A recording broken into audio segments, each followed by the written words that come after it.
Nujer kodo hidie kamuge girek elal Qaritlun habulib talab ta'unge gid ulilal Yatsana qaruk inash Rekeye bu gebrahat Halq olev Allah Rasul Al-janu haq haygi Ajaib al-aqlu yal Adlu amal beritinal Aqlu haydi etleze Oh ki anlik nujurugel Qari hududi khani Qal bankara di qalel Qari dadir urghilal Ghini zarun lukulel Dirirek ekbu geb unti Tunkuna khere khulel Khili rokhel kan hitlun Kurt bariji zarulel Dunu untani qadanir Qoya sardaro chunel Tarun odoy rechani Kwertun kume kabulel Kinab godir qarikhi Qad isango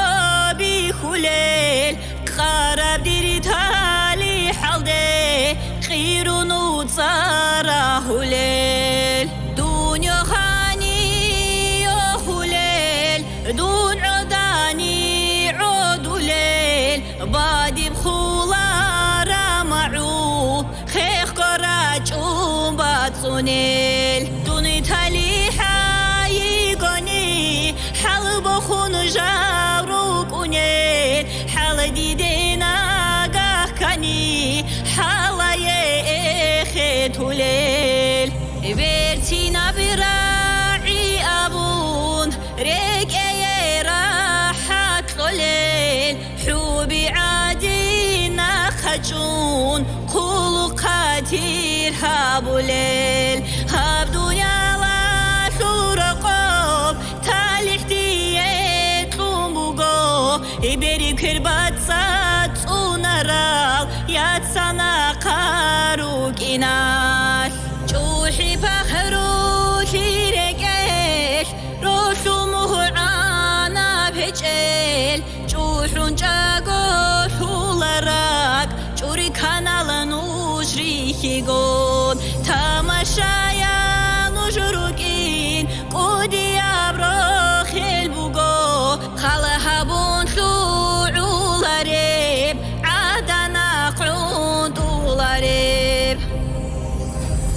Nujer kodo hidie Kamugegi bek elal Qwartlun habulibt Allah A'ugegi ulilal